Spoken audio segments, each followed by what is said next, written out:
Classes में friends, जैसा कि आपको पता है मैंने पिछले क्लासेस में कई सारे आपको फ्लूइड फ्लो के बारे में बताए थे, ठीक बेटा, कि स्टेडी फ्लो क्या होता है, अनस्टेडी फ्लो क्या होता है, वो सब चीजों को आप लोगों ने देख लिया तो समझ लिया था। अब हम उसके आगे चल रहे हैं बेटा, आगे टॉपिक्स को हम कवर करने जा रहे हैं बेटा। तो चलिए देखते हैं, आपको बोर्ड में दिख रहा होगा काफी चीजों को मैंने लिख रखा है। तो मैंने आपको लास्ट टॉपिक में रेट ऑफ डिस्चार्ज मैंने बताया था। डिस्चार्ज क्या होता था? डिस्चार्ज जो मैंने आपको बताया था वो क्या होता था? वॉल्यूम पर यूनिट टाइम, ठीक है बेटा। इसको वॉल्यूम पर यूनिट टाइम को हम लोग लिख सकते हैं एरिया इंटू वेलोसिटी। आप लोग ध्यान रखिएगा बेटा, जो डिस्चार्ज होता है कोई भी लिक्विड फ्लो करता है तो पर यूनिट टाइम में कितना वॉल्यूम फ्लो कर रहा है, या एरिया इंटू वेलोसिटी। जो जिस पाइप से, अगर हमारा कोई पाइप है, ठीक है बेटा, अगर हमारा कोई पाइप है उसमें उसका एरिया ए है और उससे जो वेलोसिटी निकल रहा बी है, तो उसका डिस्चार्ज कितना हो जाएगा? Area into velocity. तो ये चीज आप लोग ध्यान रखिए बेटा। ये सब चीजें मैंने आपको लास्ट क्लास में बता दी थी, एक बार फिर रिवीजन करा रहा हूं। डिस्चार्ज जो होता है या रेट ऑफ फ्लो जो होता है हमारा V/T, वॉल्यूम पर अपॉन टाइम, या एरिया इंटू वेलोसिटी, ठीक है बेटा। ये चीज आप लोग नोट कर लीजिएगा, ठीक है। इसी चीज को लेके हम लोग आगे चलेंगे और इसी चीज को लेके आज हम लोग कुछ क्वेश्चंस को भी करेंगे फ्रेंड्स, ठीक है फ्रेंड्स। तो चलिए आगे चलते हैं। नेक्स्ट हम बात करते हैं बेटा एवरेज वेलोसिटी, औसत वेग। तो एवरेज वेलोसिटी क्या होती है कि गणना के लिए, फॉर द कैलकुलेशन, हम किसी भी अनुप्रस्थ काट पर सभी कणों की गति एक सी मानते हैं, जो कि औसत गति कहलाती है। अब देखो क्या होता है बेटा, जब भी हम कैलकुलेशन करते हैं या न्यूमेरिकल प्रॉब्लम सॉल्व करते हैं या कुछ वैल्यू निकालते हैं या थ्योरी कर रहे हैं या डेरिवेशन कर रहे हैं, तो उस केस में हम लोग क्या करते हैं कि जो वेलोसिटी वेरी करती है, क्योंकि बेटा क्या होता है किसी पाइप में जो वेलोसिटी होती है वो वेरी करती है, क्योंकि जब भी लिक्विड फ्लो करता है तो एक लेयर दूसरे लेयर के ऊपर फोर्स लगाता है, जैसे हम लोग कहते हैं विस्कोसिटी, श्यानता। उसके कारण क्या होती है, जो वेलोसिटी होती है वो वेरी करती है। तो वेलोसिटी किसी लेयर की ज्यादा होगी, किसी लेयर की कम होगी। अगर ये पाइप है, ठीक है बेटा, अगर ये पाइप है, इस पाइप से अगर लिक्विड बह रहा है तो जो पाइप के सरफेस के पास की वेलोसिटी होगी लिक्विड की वो सबसे कम होगी, जीरो के आसपास होगी, और सेंटर पे क्या होगी, वेलोसिटी ज्यादा होगी लिक्विड की। इसीलिए क्या करते हैं, फॉर कैलकुलेशन के लिए या कैलकुलेशन इजी बनाने के लिए हम लोग क्या करते हैं कि एक नॉर्मल एवरेज वेलोसिटी ले लेते हैं, जिसे हम लोग कहते हैं V, या हम लोग कहते हैं कैपिटल V, जिससे क्या होता है कि हम लोग के कैलकुलेशन करने में आसानी हो जाएगी, ठीक है फ्रेंड्स। तो यहां पर जो एवरेज वेलोसिटी क्या होती है बेटा, उसको हम लोग मान लेते हैं V। तो औसत गति क्या होती है, Q/A, जो कि मैंने पहले फॉर्मूला लिखवाया था बेटा। Q क्या होता है, प्रवाह दर या विसर्जन, और A क्या होता है, अनुप्रस्थ काट का क्षेत्रफल, तो एरिया ऑफ क्रॉस सेक्शन, ठीक है बेटा। आप लोग नोट कर लीजिएगा।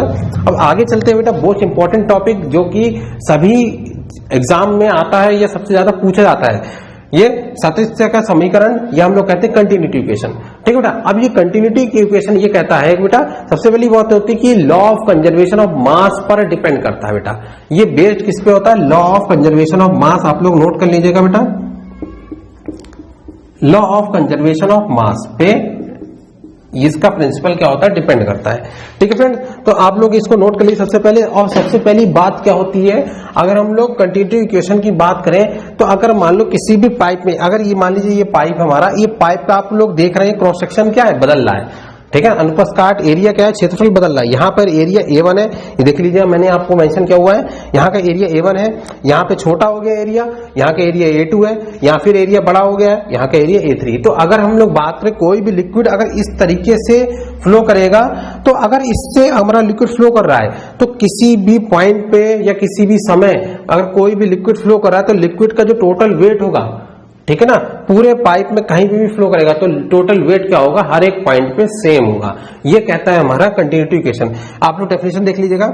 इस समीकरण के अनुसार अपरिवर्तनीय प्रवाह के लिए, मींस स्टेडी फ्लो के लिए, मींस टाइम के साथ प्रॉपर्टीज चेंज नहीं हो रही है, अपरिवर्तनीय प्रवाह के लिए किसी पाइप या नली, कोई पाइप ले रहे हैं, कोई चैनल ले रहे हैं, तो उसकी प्रत्येक अनुप्रस्थ काट से निश्चित समय में गुजरने वाले द्रव का भार समान होगा। तो मैंने क्या बताया बेटा, जो मास होगा, कोई भी लिक्विड अगर फ्लो कर रहा है तो उसका मास क्या होगा, हमेशा सेम रहेगा, ठीक है बेटा। अगर हम लोग देख लीजिए, जैसे हम लोग यहाँ पे पाइप बना रखा है, तो इस पाइप में एरिया A1 है यहाँ का, इस पॉइंट पे जो पाइप में अगर लिक्विड फ्लो कर रहा है उसकी वेलोसिटी है, उसका वेग क्या है, V1 है, ठीक है। और ये जो सेक्शन हमने माना 1-1 सेक्शन माना है, क्रॉस सेक्शन। यहाँ का सेक्शन हमने 2-2 सेक्शन माना, यहाँ का एरिया A2 है, यहाँ की वेलोसिटी 2 है। यहाँ पे सेक्शन हमने माना 3-3, यहाँ की वेलोसिटी V3 है, यहाँ की एरिया A3 है। तो सबसे पहले हम लोग क्या करेंगे, इस सेक्शन पे वेट निकाल लेंगे, 1-1 सेक्शन पे, 2-2 सेक्शन पे वेट निकाल लेंगे, 3-3 सेक्शन पे वेट निकाल लेंगे, ठीक है फ्रेंड्स। तो देख लीजिएगा यहाँ पे काट 1-1 मतलब क्रॉस सेक्शन 1-1 से 1 सेकंड में बहने वाले द्रव का भार कितना होगा। द्रव का भार मैंने पहले ही बताया था बेटा, द्रव का भार कितना होता है, m इंटू जी, m कितना होता है, volume into density into g, ठीक है बेटा, और volume into density, area into height. ठीक है बेटा, ये हम लोग लिख सकते हैं area into velocity into rho into g, दोनों चीज लिख सकते हैं हम लोग। ठीक है, रो जी ए इंटू वी। ठीक है, ये टोटल हमारा वेट होता है। ठीक है बेटा, ये मैंने आपको लास्ट क्लास में भी बताया था, अभी भी मैंने आप लोगों को क्लियर कर दिया बेटा, ये चीज आप लोग ध्यान रखिएगा बेटा। ठीक है, तो काट 1 सेक्शन से 1 सेकंड प्रति बहने वाले द्रव का भार कितना हो जाएगा, रो जी A1 V1। ये ध्यान रखिएगा बेटा, ये फॉर्मूला होता है वेट का, रो जी ए वी। ए से 1 सेक्शन से हमारा डेंसिटी जो लिक्विड फ्लो कर रहा है उसकी डेंसिटी आप लोग मान लीजिएगा, यहाँ पे जो रो है वो द्रव का घनत्व है। ठीक है ना बेटा, द्रव का घनत्व। ठीक है, और जी क्या है बेटा, गुरुत्व बल है, ये आप लोग ध्यान रखिएगा, लिख लीजिएगा गुरुत्व बल। ठीक है फ्रेंड्स, ये चीजें क्लियर हो रही है आपको। तो काट 1 जो है हमारा है, काट 1 सेक्शन से 1 सेकंड में बहने वाला द्रव का भार कितना हो जाएगा, रो जी A1 इंटू V1। काट सेकंड से 2 सेक्शन पे, अब हम लोग इस सेक्शन पे आ जाएंगे जहां पे एरिया क्या हो गया, छोटा हो गया है। इस एरिया पे छोटा होने के कारण यहां से कितना बहेगा, 1 सेकंड में जो बहेगा द्रव कितना बहेगा, रो जी A2 into V2। Total weight जो है वो इतना हमारा बहेगा। ठीक है, काट 3 सेक्शन से तीनों सेक्शन का निकाल देंगे बेटा, 1 सेक्शन का हो गया, 2 सेक्शन का हो गया। अब हम बात कर रहे हैं 3 सेक्शन की। तो काट 3 सेक्शन में से 1 सेकंड में बहने वाले द्रव का भार रो जी A3 V3, सब में वेट बेटा सेम ही रहेगा, बस सबका एरिया अलग है तो एरिया अलग हो जाएगा, वेलोसिटी अलग है तो वेलोसिटी अलग हो जाएगा। ठीक है, अब क्या कहता है कि पाइप के प्रत्येक अनुप्रस्थ काट से प्रति सेकंड बहने वाले द्रव का भार समान होता है। मैंने अभी पहले बताया था आपका कि ये किस में आधारित होता है, law of conservation of mass पे। मींस जितना टोटल मास किसी भी लिक्विड के पाइप में एंटर करेगा उतना ही मास बाहर निकलेगा। ठीक है ना, टोटल वेट हमारा कांस्टेंट रहता है। ठीक है ना, law of conservation of mass पे। ठीक है ना, ये प्रवाह में मात्रा की अवनिष्ठता के सिद्धांत पर आधारित। तो ये आप लोग नोट कर लीजिएगा बेटा, बहुत इंपॉर्टेंट चीजें हैं। तो जब ये चीजें कांस्टेंट हो जाएगी तो ये तीनों सेक्शन पे जो वेट है, तीनों वेट क्या हो जाएंगे हमारे, सेम हो जाएंगे। तो रो जी A1 V1 बराबर रो जी A2 V2 बराबर रो जी A3 V3, और ये क्या होगा, हमेशा कांस्टेंट रहेगा, स्थिर रहेगा। ठीक है बेटा, अब यहाँ पे रो जी आप लोग देख रहे हैं तीनों केस में सेम है, तो कैंसिल आउट हो जाएगा, निकल जाएगा A1 V1 बराबर A2 V2 बराबर A3 V3। तो एरिया इंटू वेलोसिटी क्या होता है, हमेशा डिस्चार्ज होता है, तो इसको हम लोग लिख सकते हैं Q1 बराबर Q2 बराबर Q3, और ये किसके बराबर हो जाएगा, Q डिस्चार्ज मान लेंगे। ठीक है, ये कांस्टेंट। तो क्या होता है बेटा, जब भी हम लोग लॉ ऑफ कंजर्वेशन की बात करते हैं कि अगर मास कांस्टेंट है तो उस केस में क्या होगा, डिस्चार्ज भी हमारा पूरे पाइप में सेम होगा। तो उसके लिए हमें क्या मानना पड़ेगा बेटा, उसके लिए मानना पड़ेगा जो मास है पूरे पाइप में सेम फ्लो करेगा, जितना एंटर करेगा उतना ही निकलेगा, किसी टाइम पे टाइम के रिस्पेक्ट में किसी भी लिक्विड की प्रॉपर्टी चेंज नहीं होगी। तो ये सब एजम्पशंस हमारे मानने पड़ेंगे, तब जाके हमारा ये जो बेटा कंटिन्यूटी इक्वेशन है ये हमारा आएगा। ठीक है फ्रेंड, तो ये चीज आप लोगों को क्लियर हो गई। अब देखिए यहां पे ये चीजें आप लोग क्लियर हो गई, कंटिन्यूटी इक्वेशन। अब इससे रिलेटेड एक क्वेश्चन हम लोग कर लेते हैं, न्यूमेरिकल क्वेश्चंस को हम लोग सॉल्व कर लेते हैं। ठीक है फ्रेंड, अब जैसे आप लोग देख लीजिए, ये जो मैंने डायग्राम बना रखा है, इस डायग्राम में आप लोग देख लीजिएगा क्या है, इस डायग्राम में ये पाइप है, इस पाइप को 2 भागों में बांट दिया गया है। ठीक है ना, एक पाइप का सेक्शन ऊपर चला गया, एक पाइप का सेक्शन नीचे चला गया है। ठीक है बेटा, यहां पर क्या हो रहा है कि यहां से लिक्विड इधर से ए पॉइंट से, या हम लोग अगर हम लोग इसको मान ले P पॉइंट है ये, ठीक है, अगर ये हम मान लो बेटा ये P पॉइंट है, ये पॉइंट Q है, सेक्शन का कटा पॉइंट ये पॉइंट R है, ये पॉइंट S है। ठीक है फ्रेंड्स, तो ये चीजें क्लियर हो गई आपको। तो यहां पर जब आपको ये चीजें क्लियर है तो देखिए यहां पर क्या है, यहां का जो क्रॉस सेक्शन एरिया है, यहां का जो क्रॉस सेक्शन एरिया वो कितना है, A है। ठीक है बेटा, यहां इस P पॉइंट पे क्रॉस सेक्शन एरिया A है, यहां से डिस्चार्ज जो भी लिक्विड एंटर करेगा उसका डिस्चार्ज हमने मान लिया Q, वहां यहां पे जो वेलोसिटी लिक्विड जो फ्लो करेगा उसकी वेलोसिटी मान ली V, और यहां का एरिया कर हम लोग डायमीटर व्यास है वो कितना 40 सेंटीमीटर है। ठीक है बेटा, अब यहां से क्या हो रहा है, लिक्विड 2 भागों में बढ़ जाएगा, कुछ लिक्विड ऊपर जाएगा, कुछ लिक्विड नीचे चला जाएगा। ठीक है फ्रेंड्स, तो यहां पे डिस्चार्ज मान लिया Q1 है, यहां की वेलोसिटी V1 है, ऊपर जो चला गया, देख लिया लिखा है ना यहाँ Q1 V1। ठीक है ना, यहाँ का 10 सेंटीमीटर है बेटा, जो डायमीटर है यहाँ का 10 सेंटीमीटर है। ठीक है, इस पाइप का जो डायमीटर है वो 30 सेंटीमीटर लिखा हुआ है, देख लीजिएगा आप लोग। यहाँ का डिस्चार्ज Q2 मान लिया, यहाँ का वेलोसिटी V2 है, यहाँ का एरिया A2 है, यहाँ का एरिया A1 है। ठीक है बेटा, ये चीजें क्लियर हो गई आप लोगों को। ठीक है, अब हमें निकालना, अब देखो यहां पर क्या लिखा है, यदि दोनों शाखाओं में प्रवाह वेग समान है। ठीक है बेटा, तो मतलब जो प्रवाह वेग मीन्स जो वेलोसिटी का जो फ्लो है वो दोनों शाखाओं में, ये जो हमारे दोनों ब्रांचेस हैं इन दोनों शाखाओं में सेम है, मतलब वेलोसिटी सेम है, तो शाखाओं में विसर्जन ज्ञात कीजिए। तो हमें डिस्चार्ज निकालना, हमें यहाँ का डिस्चार्ज Q1 है, यहाँ का डिस्चार्ज Q2 है, तो हमें Q1 और Q2 दोनों निकालने हैं। ठीक है बेटा, तो चलिए हम लोग सॉल्व करते हैं इसको, क्वेश्चंस को आगे बढ़ते हैं। ठीक है, अब इसको सॉल्व किया जाएगा। सॉल्व कैसे होगा?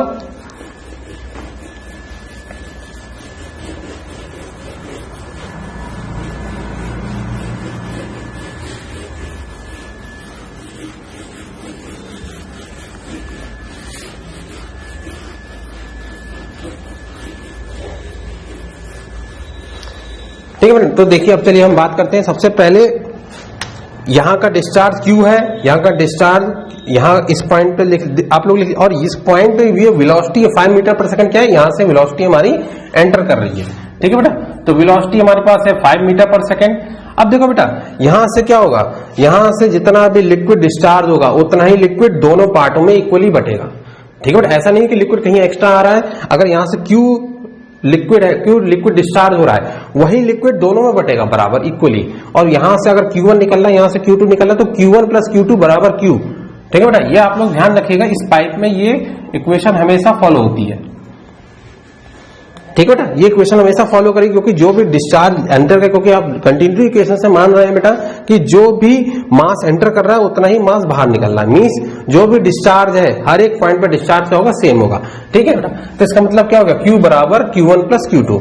ठीक है, अब डिस्चार्ज फॉर्मूला क्या होता है बेटा, A इंटू V बराबर A1 into V1 plus A2 into V2। Obvious सी बात है बेटा, इस डिस्चार्ज पे यहां पर कितना होगा, area into velocity A into V, यहां का हो जाएगा A1 इंटू V1, यहां का हो जाएगा A2 इंटू V2। अब सारी वैल्यूज हम लोग क्या करेंगे, इसमें पुट कर लेंगे।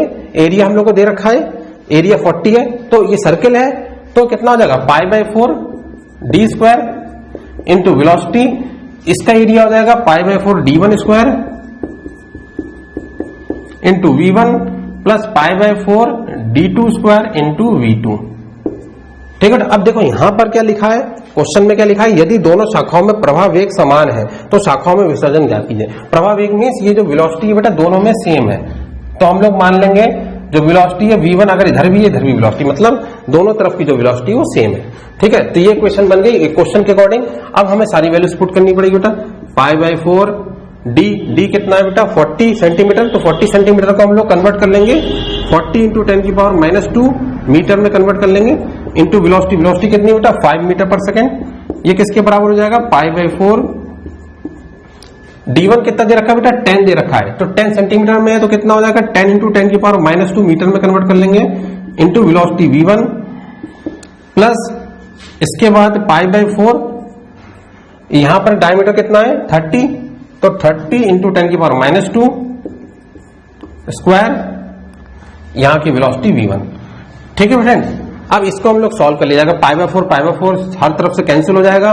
ठीक है फ्रेंड्स, तो ये कितना बचेगा 40 इंटू 10⁻² का होल स्क्वायर इंटू 5 बराबर हो जाएगा 10 इंटू 10⁻² का होल स्क्वायर इंटू V1 और 30 इंटू 10⁻² का होल स्क्वायर इंटू V1। अब यहां से देख लीजिए 10⁻² का स्क्वायर 10⁻² सब तरफ से कॉमन है।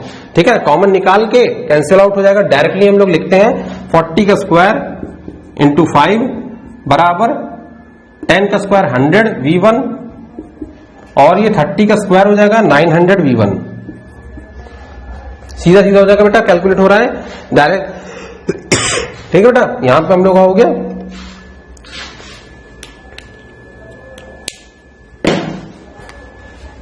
ठीक है बेटा, यहां से क्लियर हो गया, तो ये कितना हो गया बेटा, यहां से ये हो गया 40 का स्क्वायर कितना होता है 1600 इंटू 5 बराबर ये कितना हो गया 1000 हो गया। ठीक है बेटा, ये 1000 क्लियर हो गया। अब यहां पर कितना हो गया, अब इसको हम लोग कैलकुलेट कर लिया जाएगा, 2 0 से 2 0 कैंसिल, 2 0 से 2 0 16 5 80 80 80 बराबर 10 V1, तो 0 से 0 कैंसिल, तो V1 कितना आ गया 8 मीटर पर सेकेंड। ठीक है बेटा, तो V1 कितना आ गया 8 मीटर पर सेकेंड। तो इस पे जो वेलोसिटी फ्लो करेगी लिक्विड की कितनी फ्लो करेगी 8 मीटर पर सेकेंड। अब हमें निकालना क्या है बेटा, दो शाखाओं में विसर्जन, तो शाखाओं में विसर्जन हमें निकालना, तो विसर्जन कितना हो जाएगा, अब हम लोग आगे कैलकुलेट कर लेंगे विसर्जन। तो देखिए बेटा विसर्जन की बात की जाए, Q1 कितना हो जाएगा, Q1 होता है A1 V1, A कितना है बेटा π/4, D कितना है 10 इंटू 10 की पावर -2 का होल स्क्वायर इंटू V1 कितना 8। इसको कैलकुलेट कर लेंगे बेटा, इसको कैलकुलेट कर लीजिएगा, इसका आंसर कितना आ रहा है, मैं आपको डायरेक्टली लिखवा रहा हूं आंसर 0.0628 मीटर क्यूब पर सेकेंड। ठीक है ना, आप लोग कैलकुलेट कर लीजिएगा इसका, π/4 को 3.14 लगा के इसको कैलकुलेट कर लीजिएगा, आंसर आ जाएगा आपका इसका। और इसके बाद Q2 है A2V2, तो A2V2 कितना हो जाएगा π/4 और इसका कितना है 30, तो 30 इंटू 10 की पावर -2 का होल स्क्वायर इंटू 8। यहां पे भी क्योंकि वेलोसिटी सेम है बेटा, क्वेश्चन में मेंशन है, इसलिए दोनों में हमने 8 लिखा है। ठीक है, अब इन दोनों को सॉल्व कर लीजिएगा, इसकी वैल्यू मैं आपको डायरेक्टली बता रहा हूं 0.5652 मीटर क्यूब पर सेकेंड। ठीक है, तो ये Q2 आ जाएगा, ये Q1 आ गया। ठीक है, तो यही पूछा जा रहा था एग्जाम में आपके साथ। ठीक है बेटा, कि दोनों जो हमारी ब्रांचेस हैं उसमें डिस्चार्ज हमारा कितना आएगा। तो आप लोग बेटा, मैंने डायरेक्टली आपको आंसर लिखवा दिया है, आप लोग एक बार कैलकुलेशन कर लीजिएगा और अगर आंसर यही आएगा आपका, कैलकुलेट करके देख लीजिएगा, यही आंसर आना चाहिए। अगर कहीं नहीं आता तो आपकी आंसर्स में कहीं दिक्कत है। ठीक है बेटा, आप लोग कैलकुलेट कर लीजिए, यही आपका आंसर है। ठीक है फ्रेंड, तो ये क्वेश्चन आपको क्लियर हो गया। ठीक है ना, क्वेश्चन में यही पूछा जा रहा था कि विसर्जन निकालना है, दोनों पाइप में कितना फ्लो हो रहा है। ठीक है फ्रेंड, तो ये न्यूमेरिकल आपको क्लियर हो गया। ये न्यूमेरिकल हमारा किसमें बेसिस पे था, ये हमारा कंटिन्यूटी इक्वेशन पे बेसिस था। ठीक है फ्रेंड, तो इसी तरीके से आपको न्यूमेरिकल सॉल्व करने हैं। ठीक है, आगे भी मैं आपको न्यूमेरिकल, अभी आगे चल के मैं आपको नेक्स्ट न्यूमेरिकल भी कराऊंगा, जिससे आपको चीजें और आसानी से क्लियर होंगी। ठीक है फ्रेंड्स, तो ये आपको पूरा कंसेप्ट क्लियर हो गया। इस तरीके से क्वेश्चंस को सॉल्व करने हैं। आप भी न्यूमेरिकल ट्राई कीजिएगा, एक आध न्यूमेरिकल्स आपके बुक्स में अवेलेबल है, वहां से आप लोग करिएगा, जिससे क्या होगा कि आपकी प्रैक्टिस, न्यूमेरिकल की प्रैक्टिस आसान अच्छी हो जाएगी। क्योंकि एग्जाम में बेटा क्या होता है, इसी टाइप के क्वेश्चन आते हैं। ये पाइप दे दिया जाता है, इसको पाइप में दो भागों में बांट दिया जाता है। ठीक है बेटा, यहाँ पे वेलोसिटी V1 दे दी जाएगी, यहाँ की वेलोसिटी V2 कर दी जाएगी। यहाँ पे अभी तो इस क्वेश्चन में वेलोसिटी सेम थी, आगे नेक्स्ट क्वेश्चन में कराऊंगा तो हो सकता है उसमें वेलोसिटी वहीं बदल जाए, तो उस केस के भी क्वेश्चन आपको सॉल्व करने। तो हर एक टाइप के क्वेश्चन आप लोग सॉल्व कर लीजिएगा, मैं भी आपको आगे कराऊंगा। ठीक है फ्रेंड्स, तो इस टाइप से आप लोग को अच्छे से करना है और हर एक चीजों को समझना है। ठीक है फ्रेंड्स, तो आज का सेशन यही खत्म होता है। आज हमने जितना आपको करा दिया, इतना आप लोग अच्छे से पढ़ लीजिएगा, समझ लीजिएगा, वीडियो को एक बार दोबारा रिवाइंड कर लीजिएगा, और जो इंपॉर्टेंट पॉइंट्स हैं, ये जो पॉइंट्स हैं, ये लोग सब आप लोग नोट कर लीजिएगा, जिससे आप लोग को एग्जाम में ये बहुत हेल्पफुल रहे। ठीक है फ्रेंड्स, तो वीडियो को जहां भी दिक्कत हो, वीडियो को दोबारा रिवाइंड करके देखिए और अपने दोस्तों के साथ शेयर कीजिए इस वीडियो को, जिससे क्या होगा कि सभी आपके फ्रेंड्स इजीली पढ़ सके। क्योंकि हाइड्रोलिक्स का जो कंसेप्ट है उसमें बहुत अच्छी अच्छी चीजें पूछी जाती हैं, एग्जाम में बहुत अच्छी चीजें आती हैं। ठीक है फ्रेंड, तो ये दोस्तों के साथ शेयर कीजिएगा और ज्यादा ज्यादा इसको बताइएगा, जिससे क्या होगा कि सभी के कंसेप्ट अच्छे से क्लियर जाए। ठीक है फ्रेंड्स, तो मिलते हैं नेक्स्ट सेशन में। ओके, तब तक के लिए thank you. Okay, thank you friends.